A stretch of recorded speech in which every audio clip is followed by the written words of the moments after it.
सज्जाद बरी का लिखा हुआ उर्दू ड्रामा सुनिए, मोहब्बत क्या कहानी क्या।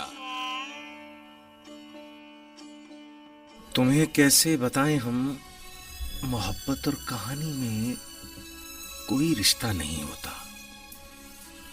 कहानी में तो हम वापस भी आते हैं, मोहब्बत में पलटने का कोई रास्ता नहीं होता।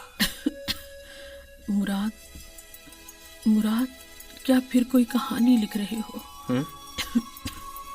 हाँ, जरा सोचो, कहीं दिल में खराशें डालती यादों की सफा की,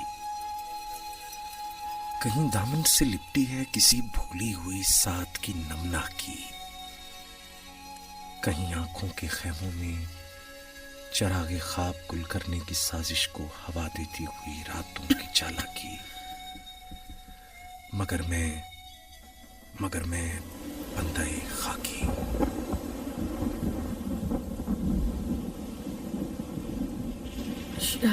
शायद बारिश हो रही है।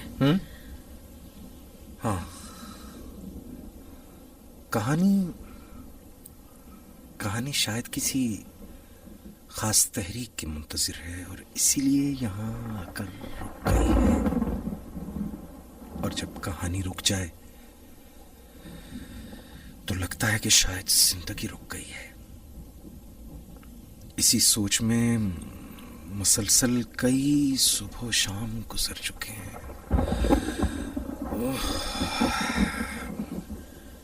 बस करो ना, बहुत रात हो गई है। एक तो मेरा ये बीमार दिल तुम्हारी सुधूरी कहानी की अजियत में कुछ और बीमार होने लगता है, और आज तो मुझे बुखार भी है।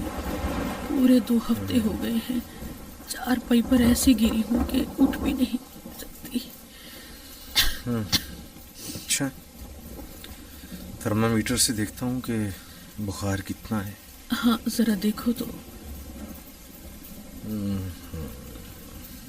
बुखार कुछ इतना ज्यादा तो नहीं। तुम सोने की कोशिश करो, सुबह तक इंशाल्लाह ठीक हो जाओगी। और तुम भी अब सो जाओ, रात बहुत हो गई है। ये कहानी कल भी लिखी जा सकती है। हाँ, लेकिन पहले तुम्हें सोना है और फिर मुझे कुछ याद आया। हाँ, याद है। बहुत पहले जब हमारी कहानी अभी शुरू हुई थी तो एक रोज तुमने कहा था कि ज़ैनब, मैं उस वक्त सोना चाहता हूँ जब मुझे ये यकीन हो कि तुम इस वक्त तक सो चुकी होगी। हाँ, और तब से लेकर आज तक मैं इस वादे पर कायम हूँ। मुराद, आज ऐसा करते हैं कि मैं भी तुम्हारे साथ ही जागती हूँ और देखती हूँ कि तुम कहानी लिखते हुए कैसे लगते हो। आज ऐसी क्या खास बात है? कहानी लिखते हुए तो तुमने मुझे पहले भी कई बार देखा है। बस आज पता नहीं क्यों। तुम लिखो ना, मैं तुम्हें देर तक और दूर तक देखना चाहती हूँ। ज़ैनब। मुराद।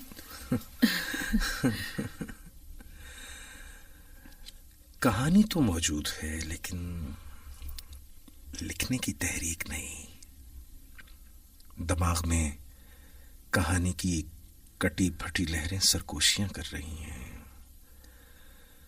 अगर अपने ख्याल को आसान से आसान और सीधे से सीधे पैराए में बयान कर दूं तो बिलाशुबा एक उछूती तख्लीक हो सकती है, बगैर किसी उलझाव, पेचीदगी और बनावट की भी तो बात कही जा सकती है ना।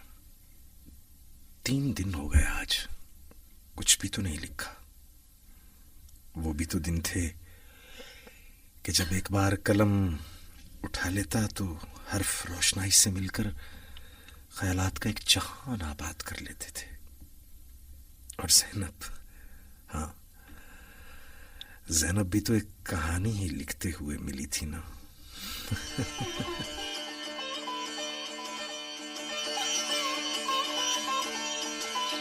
अस्सलाम वालेकुम। मेरा नाम ज़ैनब है, उर्दू प्रीवियस की स्टूडेंट हूँ, आपकी जूनियर, और मुझे यकीन है कि आप कहानी लिख रहे हैं, ऐसा ही है ना? जी। आपको कैसे पता चला? वो दरअसल दादी माँ कहा करती थी कि कहानी लिखने वालों के माथे चौड़े होते हैं, क्योंकि ज़िंदगी की सारी कहानियाँ उनके माथे पर तहरीर होती हैं, मिटती बनती लकीरों की तरह, जिनमें वो अपने हरूफ से जान डाल देते हैं। क्यों, ऐसा ही है ना? हाँ, अगर दादी माँ ने कहा है तो फिर ठीक ही कहा होगा।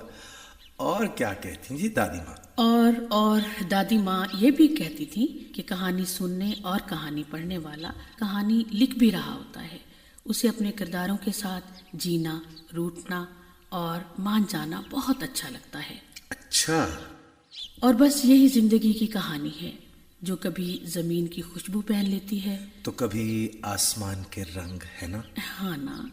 तो आप दादी माँ की कहानियां सुन सुन के इतनी अक्लमंद हो गई हैं। हाँ, कह सकते हैं, लेकिन एक मसला तो आज तक भी वैसा ही है। मसला? कैसा मसला? वही कहानी के इख्तिताम पर सबके हंसी खुशी रहने का। वो क्या? वो ये कि और मेरे प्यारे बच्चों, फिर यूं हुआ कि सब हंसी खुशी रहने लगे। अच्छा, तो फिर क्या?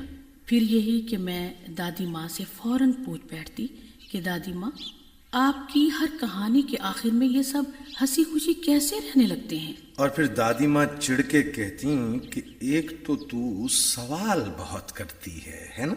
हाँ ना, दादी माँ बिल्कुल यही कहती थी, लेकिन आपको ये सब कैसे पता चला? बिल्कुल वैसे जैसे आपको ये पता चल गया कि मैं इस वक्त कहानी लिख रहा हूँ। अच्छा, तो फिर दादी माँ फौरन ही हुक्म देती, चलो भाई बच्चों, रात बहुत हो गई है, अब सो जाओ, कल फिर एक नई कहानी सुनाऊंगी। लेकिन आप देर तक जागती रहती और बस यही सोचती रहती कि आखिर सब हंसी खुशी कैसे रहने लगते हैं, है ना? हाँ ना। अच्छा, आप ही बताइए ना कि ये सब हंसी खुशी कैसे रहने लगते हैं? भाई देखो, हम ऐसी कहानियों में बरसों आगे बढ़ जाते हैं, एक मिसाली और कामिल जिंदगी में जीते हुए। मैं कुछ समझी नहीं। देखो ना, क्या नाम बताया था तुमने अपना? ज़ैनब। हाँ ज़ैनब, बात यह है कि कहानी जिंदगी है और जिंदगी कहानी, जिसकी एक आंख में हैरत है और दूसरी आंख में खौफ। कहानी इन दोनों एहसासात में रंग भरना चाहती है, अनमिट और अबदी रंग। अबद की किसी तहरीर की तरह मालूम के जवाब और नामालूम की तरफ सफर। अच्छा छोड़ो, तुम ये बताओ कि क्या तुमने भी कभी कोई कहानी लिखी? लिखना तो चाहती हूँ, लेकिन लिख नहीं पाती। असल बात ही यही है, लिखना चाहना।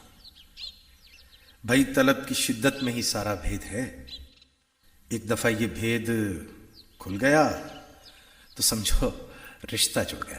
क्या ऐसा हो सकता है कि मैं और आप मिलकर एक कहानी लिखें? बस दो किरदारों पर मुश्तमिल एक कहानी, दो जिंदगियां, एक जिंदगी में एक साथ जीती हुई। और फिर हमारी शादी हो गई। हाँ। तुम जाग रही हो अभी तक? मैंने कहा भी था कि तुम सो जाओ, तुम्हारी तबीयत ठीक नहीं है। और मैंने कहा था कि आज मैं तुम्हें कहानी लिखते हुए देखूंगी, बात नहीं करूंगी, सिर्फ तुम्हें देखूंगी बस। लेकिन मेरा जहन इस कहानी से हम दोनों की कहानी की तरफ निकल गया था। जहन जब अपने मरकज से कहीं निकल जाता है ना, तो फिर बड़ी मुश्किल से वापस आता है, ऐसे है ना? आ तो जाता है ना आखिर। कहानी का भी एक मरकज होता है, एक न्यूक्लियस, जिसके गिर्द उसके सारे किरदार प्रोटॉन न्यूट्रॉन की तरह घूमते रहते हैं। कहानी दुनिया है और दुनिया गोल है। घूम फिर के हम वहीं आ खड़े होते हैं जहां से हमने सफर शुरू किया होता है, कुएं के गिर्द जुते बैल की तरह। और ये बैल जब थक कर रुकने लगता है تو کوئی کردار آگے بڑھ کر اس کی ننگی پیٹھ پر چابک رسید کرتا ہے تو یہ پھر سے چلنے لگتا ہے۔ اور بیل کی یہ کہانی زمین سے پانی نکال لاتی ہے۔ لیکن یہ کہانی بیل کی نہیں ہے، یہ تو اس چابک کی کہانی ہے جو رکے ہوئے سفر کو پھر سے شروع کر دیتی ہے۔ کچھ بھی ہو، پانی تو نکل آتا ہے نا۔ پھر سب ہنسی خوشی رہنے لگتے ہیں، ایسے ہی نا؟ ایک تو تم اچھا یہ بتاؤ کہ تمہیں سب کے ہنسی خوشی رہنے سے چڑ کیوں تھی آخر؟ تم غلط سمجھے، ایسا نہیں تھا، میں تو بس کہانی کی یکسانیت سے اکتا گئی تھی۔ پرندے کہانی کے اختتام پر ہی کیوں اڑنے لگتے ہیں؟ کہانی ختم ہونے سے پہلے کیوں نہیں؟ لیکن کہانی تو کہانی ہے، صرف ایک کہانی۔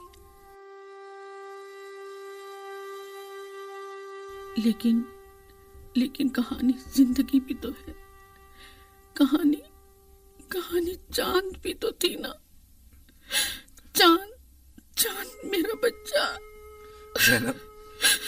میرا بچہ زینب، اب تمہیں کیسے بتاؤں کہ چاند ہمارا نہیں تھا، وہ آسمان کا تھا، واپس وہیں چلا گیا۔ Try to understand please. تم تو بس کیا تم کیا سمجھتی ہو مجھے اس کے یوں چلے جانے کا دکھ نہیں ہے؟ میرا بھی کلیجہ کٹتا ہے جب بھی اسے سوچتا ہوں۔ لکھنے بیٹھتا ہوں، لکھا نہیں جاتا، آنکھوں کے آگے مستقل اندھیرے کی ایک لکیر سی رہتی ہے۔ میں بھی سب جانتی ہوں، مانتی ہوں، لیکن دل کو کسی پل قرار نہیں آتا۔ ہماری اس کہانی میں تو سب ہنسی خوشی نہ رہے نا۔ میں بھی کہانی کی یکسانیت سے تنگ آ گئی تھی۔ ہمارا پرندہ تو کہانی ختم ہونے سے پہلے ہی اڑ گیا۔ زینب، اچھا چھوڑو پلیز۔ دیکھو رات بہت ہو گئی، تم سونے کی کوشش کرو، میں لائٹس آف کر کے ٹیبل لیمپ چلا لیتا ہوں۔ آج سردی بھی کچھ زیادہ ہے، پردے بھی برابر کر دیتا ہوں۔ میرے لیے ایک پیالی چائے کی بنا دو گے؟ تمہارا سونے کا ارادہ نہیں ہے کیا؟ سو جاتی تو اچھا تھا۔ سو جاؤں گی، ابھی نیند نہیں آ رہی نا۔ تم کہانی لکھو، میں تمہیں ڈسٹرب نہیں کروں گی، بس ایک کپ چائے دے دو۔ اچھا، جیسے تمہاری مرضی، ابھی دیتا ہوں۔ کیا ہو گیا ہے تمہیں؟ کچھ بھی تو نہیں۔ پھر ایسے چپ چاپ کیوں کھڑے ہو؟ کیا کہوں، کچھ ہو بھی تو کہوں۔ یہ لو اپنی چائے۔ تم میرا کام اس طرح کرتے ہو جیسے کوئی بڑا بھاری جبر ہو، کنویں میں جتے ہوئے بیل کی طرح۔ اور تم مجھے باتوں کے چابک رسید کرتی ہو تو میرے قدم تیز تیز چلنے لگتے ہیں اور میں خوشی محسوس کرنے لگتا ہوں۔ لیکن بنجر زمین سے پانی پھر بھی نہیں نکلتا۔ اور اس کہانی میں ہم ہنسی خوشی رہ نہیں پاتے، یہی کہو گی نا آپ؟ دیکھو، میں بیمار ضرور ہوں، لیکن میرا دل تمہارے لیے اب بھی اتنا ہی معصوم اور بھرپور ہے جتنا پہلی ملاقات کے وقت تھا۔ چھوڑو ان باتوں کو، تم چائے پیو اور پھر سونے کی کوشش کرو، مجھے کہانی لکھنے دو۔